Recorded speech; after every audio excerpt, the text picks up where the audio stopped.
Estamos iniciando mais um Diálogo Espírita da AD Paraná, Associação de Divulgadores do Espiritismo do Paraná.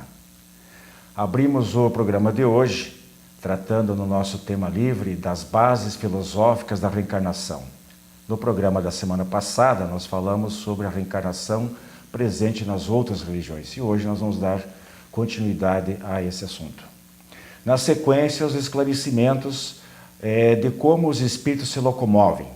Será que eles andam como nós? Será que eles voam? Será que eles usam algum tipo de transporte? Isso nós veremos, como veremos também se os espíritos podem mesmo ler os nossos pensamentos. E hoje nós temos uma estreia, um quadro chamado Razões dos Fatos. Não percam. Sempre pensando em você, no seu bem-estar, começa agora mais um Diálogo Espírita.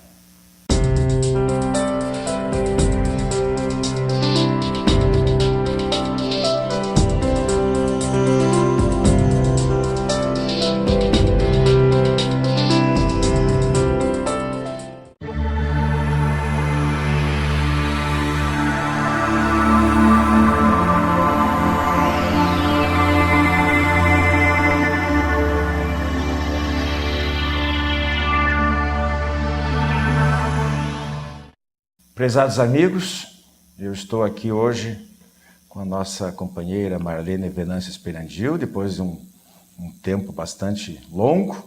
Satisfação tê-la de novo conosco. O prazer é meu. E nós vamos falar aqui hoje sobre as bases filosóficas da reencarnação. Reencarnação é um assunto muito extenso e que merece ser desdobrado em vários tópicos, como nós estamos fazendo desde a semana passada. Muito bem. O sábio Heródoto situa o Egito como a origem da crença na reencarnação. Platão era reencarnacionista e Pitágoras, que esteve durante cerca de 30 anos no Egito, também é o responsável, inclusive, por ter trazido esse tipo de ideia para a Grécia, né? E ele dizia, inclusive, lembrar de algumas reencarnações, Pitágoras, que ele teria se chamado Etálido, depois Euforbo, depois Hermótimo e Pirro. E ele tinha lembranças de cerca de um período de 106 anos que ele tinha de vidas anteriores que ele lembrava. Outros filósofos que a gente pode citar aqui é Empédocles, Sócrates, um dos precursores da doutrina espírita, Confúcio, Lao Tse, Leibniz, Descartes, Spinoza, Immanuel Kant e David Hume. Se vocês pesquisarem a fundo a biografia dessas pessoas e principalmente o que eles publicaram, vocês verão que todos eles acreditavam na reencarnação ou pelo menos cogitavam da possibilidade de ter a sua existência. Muito bem. Agora, Marlene, as bases as bases filosóficas da reencarnação estão lastreadas, digamos assim, no uso da razão, né? Da lógica, da fé raciocinada, como nós costumamos dizer. Eu gostaria que você comentasse, fizesse essa introdução para nós, por favor.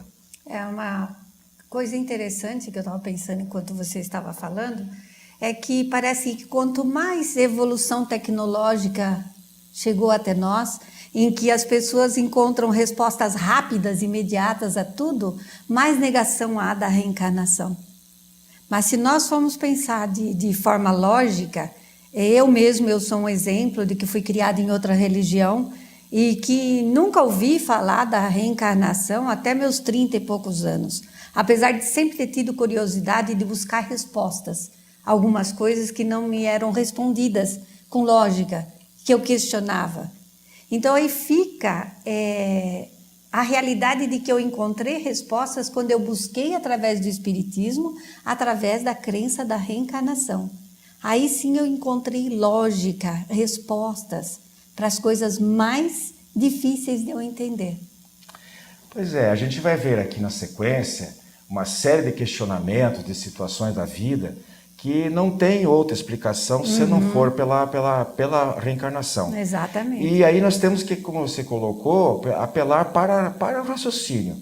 Não é uma questão de dogma, uma questão de fé. É uma questão de lógica, de bom senso, de a pessoa usar o pensamento, de questionar. Por isso que todos esses filósofos tinham ideias a respeito da reencarnação, né? Agora você sabe que você falou que, eu não sei, eu discordo ligeiramente dessa colocação sua de que as pessoas talvez esteja diminuindo o número de pessoas que creem na reencarnação. É o contrário. Várias pesquisas aqui no Brasil, principalmente, elas dão conta de que 2/3 mais ou menos, na média das diferentes pesquisas, 2/3, 70% da população acredita na reencarnação. Mesmo nós sendo uma minoria de espíritas no país. Então, as pessoas são de outras religiões, a sua não trabalhava com a ideia da reencarnação, mas algumas outras, né, as pessoas, a religião dela não segue, mas ela acredita na reencarnação. Né? Eu creio que eu não me expressei de uma forma adequada, não é que negam, as pessoas questionam. Eu vejo hoje bastante jovens, e me preocupa, jovens de famílias até espíritas, que são criados desde criança no espiritismo, ou jovens de outra religião, Wilson, negando Deus. Eu comecei a me questionar o porquê de tanto negar Deus. É exatamente essa tecnologia, e os pais acabam, a família, não levando o filho em busca do espiritual, em acreditar em que tem um Deus, acreditar que existe a reencarnação, né? Exatamente, esse é um ponto importante aqui. Não tem como nós pensarmos em reencarnação sem alguns pressupostos. Por exemplo, não dá para pensar em reencarnação se nós não acreditarmos que nós possuímos uma alma e que esta alma sobrevive à morte do corpo. Com certeza. Se não tem alma, ou se tem a alma, mas ela vai e se dilui num oceano de energia, se ela se incorpora ao ser divino, então não faz sentido falar em reencarnação. Nós temos que pensar assim. Outra coisa, não podemos falar em reencarnação se nós não conhecermos, não imaginarmos, se não acreditarmos em alguns atributos de Deus. Por exemplo, de que Deus seja absolutamente perfeito, Deus seja absolutamente sábio, e Deus seja absolutamente bom e justo, porque a reencarnação eminentemente é uma lei de justiça, né? Eu concordo, e nesse também eu penso muito, porque eu trabalho há 27 anos com pessoas, e eu trabalho há 27 anos com jovens, com usuários de drogas, com alcoolistas, que são pessoas extremamente maravilhosas. Pessoas bondosas, pessoas espiritualizadas, e a maior parte deles não tiveram a oportunidade social, da educação, do desenvolvimento, da alimentação, de uma justiça, pelo menos, para que eles possam ter aprendizado. E aí, se eu for acreditar que esse Deus vai condenar e supostamente mandar ao inferno um desses jovens que foram mortos na hora de roubar, ou na hora... Eu não admito um Deus que eu conheci, um Deus bondoso e justo, que eu sempre tive fé desde criança, que possa condenar aquele menino que eu conheci. Pois é. E se não for através da oportunidade da reencarnação, ele não vai ter uma chance. Né? Nós falamos no programa passado que a vida, uma vida de 70, 80 anos é muito curta. Para tudo aquilo que o Espírito, Deus não nos criaria para uma existência tão curta, para, como você disse, aquelas religiões, principalmente, que acreditam que depois de uma vida dessa, a pessoa se praticou mal, vai para o inferno para todo sempre. Ou se praticou, ou às vezes nem praticou bem, não foi nem boa nem ruim. E daí ela vai para onde?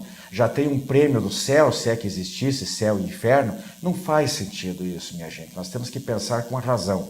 Essas imposições de preceitos antigos, elas tiveram talvez uma certa utilidade há 2, 3 mil, 5 mil anos atrás. Com certeza. Hoje em dia não se aplica mais. Então não é porque está escrito em algum lugar, e quase todas as religiões foram criadas por homens, não foi Deus que criou as religiões. Né? Pode ver na história das religiões que tem um livro sagrado que foi escrito por fulano, a própria Bíblia não foi escrita por Deus. Deus é um ser imaterial, Deus não teria como botar a letra no papel. Aquilo ali foram ensinamentos trazidos por profetas, depois por Jesus no Novo Testamento, e que foram transmitidos oralmente, às vezes durante décadas, durante muito tempo, e foram depois de memória escritos pelos evangelistas e tudo. Então, nem tudo 100% está correto o que está lá. Então, nós temos que levar em conta isso, que hoje nós temos que trabalhar com aquilo que está de acordo com a nossa inteligência, digamos com assim. Com a inteligência, com a necessidade, com a realidade, né? E com a era da transformação, na nossa realização espiritual, é a transformação moral que está acontecendo agora, necessária e obrigatória. Então, nós temos que nos apoiar em algo que nos dê esperança. Exatamente. Mas não é uma ilusão, não é uma esperança vazia, é uma esperança real. Exatamente. A gente crê porque sabe, não crê porque alguém nos disse que tinha que crer, né? E a gente coloca assim que a reencarnação, na verdade, o espírito é sempre o mesmo. Ele é o ator desempenhando vários papéis diferentes no palco da vida. Então, da mesma maneira como os atores de novela, de cinema, hoje eles fazem um papel, amanhã é outro papel, nós também. Numa encarnação nós somos homens, na outra encarnação somos mulheres, numa nós somos pobres, na outra somos ricos, e nós temos essa dinâmica para desenvolver o nosso espírito. Agora, Marlene, vamos entrar numa parte interessante aqui, onde vamos puxar para ajudar as pessoas a pensarem, aquelas pessoas que estão nos vendo, para elas pensarem junto conosco. A reencarnação, e nós estamos falando em lógica, em raciocínio, as diferenças físicas, por exemplo, né? Por que tem crianças que já nascem, muitas crianças, a maioria, graças a Deus, elas nascem perfeitas, mas muitas crianças nascem com deficiências, com deformidades físicas, ou até mesmo com certo retardo mental, né? Por que durante a vida algumas pessoas desenvolvem certas enfermidades e outras não? Aí vai dizer, mas é a genética. Mas a genética, como é que numa família, vários irmãos, apenas um manifesta aquela doença e outra não? Onde é que ficou a genética? Quer dizer, não pode ser a vida tão casual assim. Com certeza. Né? Nós não somos joguetes da sorte. Nós não podemos, o Einstein dizia que Deus não joga dados, né? Não é por aí essas diferenças físicas. Com certeza. É a explicação, é a reencarnação da resposta, né? É a reencarnação. Né? Eu tive até um caso de uma pessoa que estava iniciando no espiritismo e ela era cega, uma senhora, e ela falava, eu não acredito em reencarnação. E aí eu comecei a questioná-la, em quantos irmãos vocês são? Nós somos em 9. Quantos são cegos? Só eu. Mas por que só você é cega? Porque eu estou pagando o pecado dos meus pais. Mas como Deus só deixou com que você pagasse o pecado dos seus pais? E fui conversando com ela até que eu pude explicar que ela de alguma forma utilizou de forma errada a visão numa vida anterior e nessa vida ela optou, não é que Deus castiga, Deus dá a oportunidade de nós repararmos o erro que cometemos. E aí ela optou em vir cega e ela falou, a senhora me convenceu, porque ela já é uma pessoa adulta, tinha filhos, já 4 filhos e cega. Então, aí ela veio questionar a respeito disso. E eu achei muito bonito. E não há outra explicação, né? Não há outra explicação que não seja a reencarnação. E ainda falando em termos de vida física, a gente lembraria das mortes prematuras. Sim. Qual a explicação? Quem? Eu desafio aqui, no bom sentido, aos nossos irmãos de outras crenças que dê uma explicação convincente, racional, não conversa porque está escrito em algum lugar ou que é mistério de Deus. Não, esse tipo de justificativa a gente não aceita mais. Nós estamos no 3º milênio e nós precisamos de respostas claras, convincentes, que nos toquem a razão.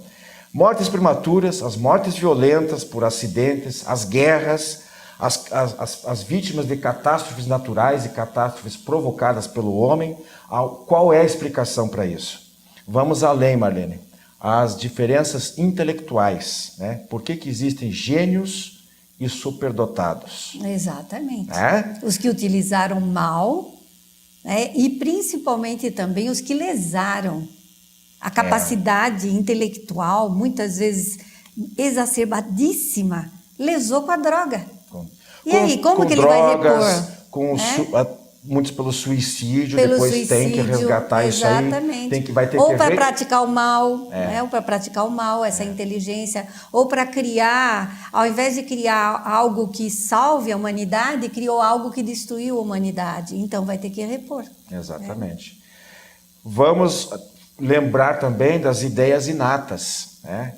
As vocações profissionais, os dons artísticos. Da onde que vem isso? Como é que algumas crianças, alguns jovens já manifestam desde tenra idade uma capacidade para tocar música clássica aos 3, aos 4 anos, para compor? Nós temos grandes exemplos aí no vulto da humanidade e outras crianças que são precoces, e cada vez as crianças são mais precoces. Não vem me dizer que isso é dos pais. Jesus já dizia que o que é do corpo, o que vem do corpo, o que é do corpo vem do corpo, o que é do espírito vem do espírito, né? Então nós temos que separar as coisas. Isso aqui é uma coisa que o espírito já traz de outras reencarnações, esses conhecimentos. As diferenças socioeconômicas, por que uns nascem em berço de ouro, digamos assim, e outros num cortiço? Onde é que está Deus? Onde é que está Deus nessa hora que permite que uma criança e depois um jovem, como você colocou aí, seja exposto tão violentamente às agressividades sociais, à miséria, à falta de recursos materiais, às drogas, etc, etc, né? E outros são privilegiados, nascem. Não há uma explicação. E fechar... é claro que a gente não está justificando ou minimizando a ação dele. Não. Mas sim tentando encontrar fatos, né, reais para a gente ajudá-lo. Com certeza. E a gente ainda tem mais umas diferenças morais, o que é pior de tudo, ou melhor de tudo, né? A gente colocaria assim, de um lado, vamos listar alguns nomes rapidamente aí. Francisco de Assis, Madre Teresa de Calcutá, Irmã Dulce, Chico Xavier e outros. Do outro lado a gente colocaria um Gengis Khan, um Nero, um Hitler. Gente, como é que Deus pode crescer? Ele é pai de todos nós, não é, Marlene? Como é que ele cria gente desse tipo? E o que acontece com eles depois? Né? Então vejam, meus irmãos, nós estamos aí já praticamente no fim do nosso bate-papo aqui a respeito desse tema. Vejam a importância que tem e como a reencarnação, se ela é estudada com calma, com tranquilidade, aprofundada, ela faz todo o sentido. Aliás, ela dá todo o sentido à vida, não é isso? Com certeza. E eu acho que as pessoas podem pesquisar também, porque nós falarmos é uma esperança da pessoa buscar através da pesquisa. Está tudo ali para pesquisar. 1.000, 2.000, 3.000, 4.000 casos de reencarnação, comprovada cientificamente. Sim, exatamente. Existe uma literatura muito vasta, inclusive não só de espíritos, até porque nós falamos no programa passado que outras religiões também possuem esse lastro, essa crença na reencarnação. Meus irmãos, nosso programa segue aí com o Espiritismo Responde e até daqui a pouquinho.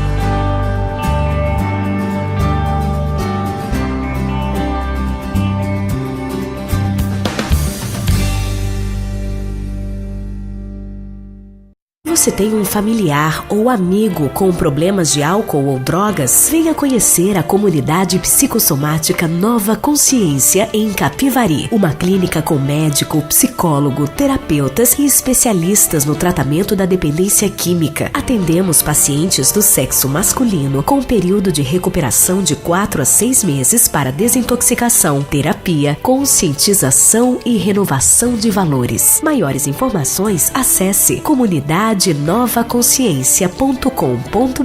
ou ligue 34917000 com Saulo ou Arnaldo. Você que é distribuidor ou administra uma livraria espírita, não pode deixar de conhecer os livros da Editora M de Capivari, São Paulo. São mais de 350 títulos com dezenas de campeões de vendas. Peça o catálogo e dê aos seus clientes a oportunidade de conhecer os excelentes livros da Editora M. Contatos pelo e-mail vendas@editoram.com.br ou telefone DDD 19 3497 7000.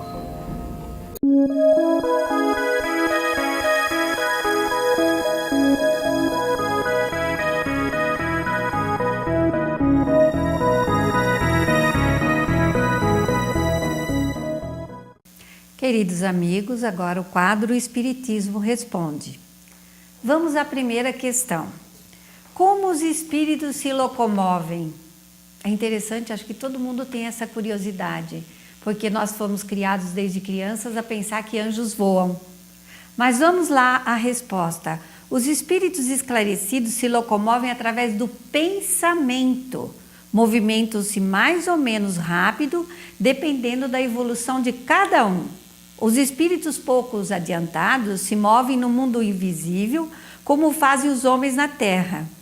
Nós podemos, quem leu, das vezes espíritas ou não espírita, já leram O Nosso Lar, que é um livro que fala que há muitos anos atrás eu li e fiquei encantada com aeróbus. Então, existem esses veículos que levitam. Só que nós vamos retornar à movimentação dos espíritos. Quando nós pensamos em acessar um ente querido, nós acessamos através do pensamento. Então, nós temos que cuidar muito se esse espírito se foi há pouco tempo, através do nosso sofrimento, da nossa dor em pensamento, ele também sofre, ele também recebe as energias sofridas dos entes queridos e ele não consegue partir para uma etapa melhor evolutiva do espírito dele.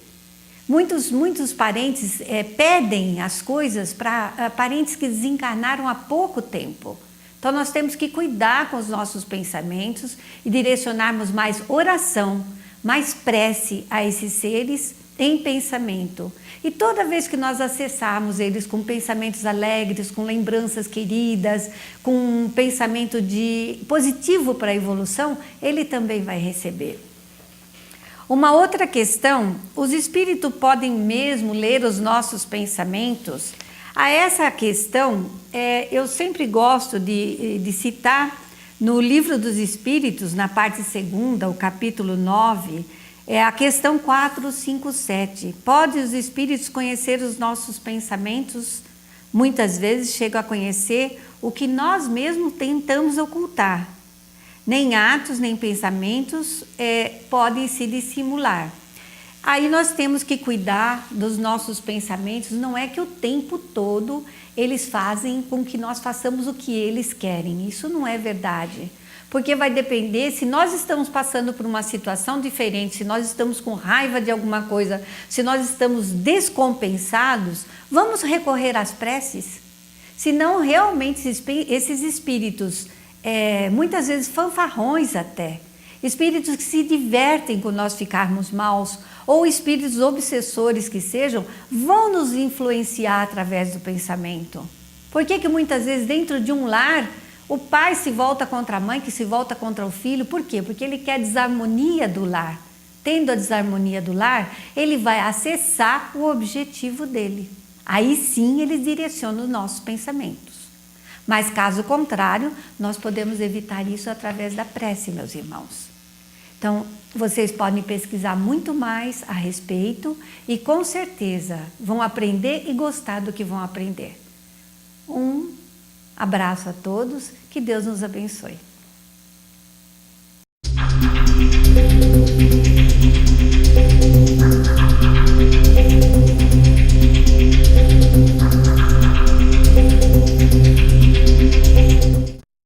Prezados amigos, nós estamos estreando hoje, nosso programa, um quadro diferente, um quadro novo, Razões dos Fatos.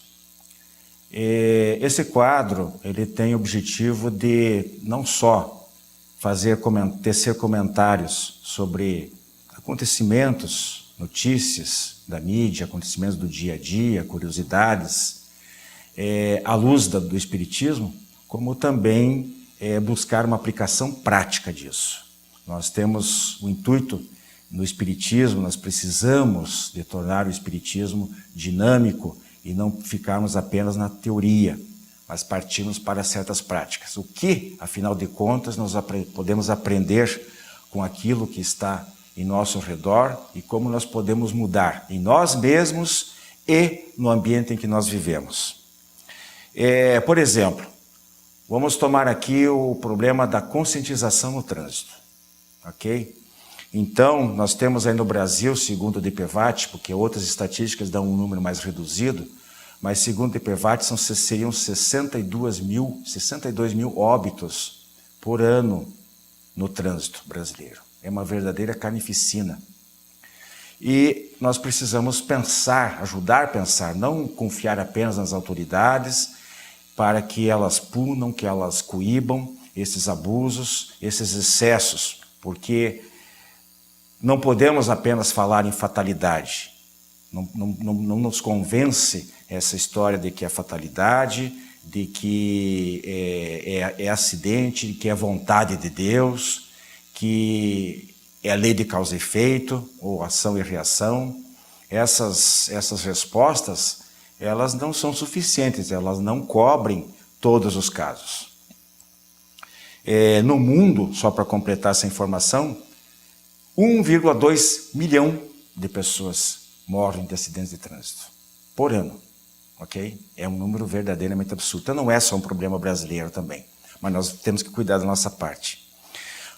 Vou ficar num exemplo bem prático aqui para nós paranaenses, a BR-376. Tem a descida da Serra aqui para Santa Catarina e que vira e mexe quase que semanalmente a acidentes graves com mortes ou muitos feridos. A gente está cansado de ver isso aí. E o que já foi feito? A gente já viu matérias na televisão, campanhas educativas a respeito, inclusive, da lei seca, que é abrangente, não só para esse local. A gente já viu os policiais rodoviários alertarem de que essa estrada é perigosa, mas não adianta. Consecutivamente, eu repito, estão acontecendo acidentes envolvendo principalmente veículos pesados, caminhões, né, que passam literalmente por cima dos automóveis, de famílias. Recentemente, há cerca de 2 meses, se não me engano, houve um acidente com 5, 6 óbitos. É uma coisa terrível. Então, o que mais que pode ser feito? Entendo que nós devemos apelar às nossas autoridades, seja ao vereador que a gente ajudou a eleger, ao prefeito, ao secretário de transporte do estado, do governo federal, mas alguém tem que fazer alguma coisa. E poderia começar, por exemplo, porque já foi colocado radar num percurso de 5, 6 quilômetros na descida da serra, mas não adianta. Os caminhoneiros, principalmente, eles continuam abusando e continuam agindo de uma maneira imprudente, abusiva, irresponsável com a vida própria e a vida de seus semelhantes. Então eu penso que já que existe o pedágio, não custava nada, em vez daquele atendente dizer ali, quando devolve o ticket para você quando se paga, ele dizer obrigado, boa viagem, que ele acrescentasse ou substituísse por uma outra frase de alerta. Dissesse, olha, cuidado com essa estrada, ela é extremamente perigosa. Preserve a sua vida, não deixe de usar o freio motor. Esse lembrete nós temos aqui quase no começo da descida da serra, o primeiro pedágio. E que esse alerta poderia ser feito. Precisamos conscientizar as pessoas. Eu vou mais além.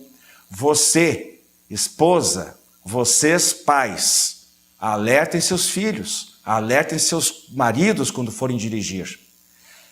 A gente sabe que existem pessoas teimosas, de temperamento difícil, que não aceitam, que acham que sabem tudo e que não precisam de conselho de ninguém, que tem 30 anos de habilitação, mas isso não é suficiente, porque a estrada, principalmente com chuva, ela torna-se extremamente perigosa. E se a pessoa cuidar, não vai ocorrer o acidente. Dificilmente vai ocorrer o acidente. Então, nós estamos chegando aí no Dia dos Pais, né? Em vez desse filho, podemos receber, com certeza, o presente que ele vai nos dar aos pais, no Dia das Mães, no Natal, mas mais do que tudo, você pai, você mãe, você deveria dizer, olha, eu gostaria de receber um outro presente no ano que vem. Eu gostaria que você contasse com a tua promessa de que você vai dirigir com mais cuidado. Seja na estrada, seja dentro da cidade, que você não vai ingerir bebida alcoólica antes de dirigir, que você não vai andar em excesso de velocidade, que você não vai ficar falando ao celular, os ciclistas no uso das canaletas exclusivas de ônibus, os pedestres atravessando ruas falando ao celular ou com o ouvido entupindo, impedindo a audição, que não percebe nenhum ônibus e que atropela. Então, esses cuidados básicos têm que ser passados para filhos e servem para nós mesmos. Então, nós temos que começar de casa, temos que falar mais, insistir mais nessa educação, nessa conscientização, para que certas mortes sejam evitadas. Acidentes ocorrem, quando dois, de repente, eles vão se encontrar, os dois saem para o mesmo lado. Acontece realmente por motivos outros, inclusive por causas espirituais. Por causa que, de repente, a pessoa precisa passar por uma certa expiação, uma certa aprovação. Mas, na maioria dos casos, nós temos convencidos que essas mortes são inúteis, desnecessárias e não estavam previstas. Elas poderiam ser evitadas. Então, isso é colocar um aprendizado de moral, de ética, de conduta no nosso dia a dia. Vamos tomar mais cuidado, gente. Vamos cuidar melhor da nossa vida e da vida dos nossos semelhantes. Um grande abraço, até o nosso próximo programa.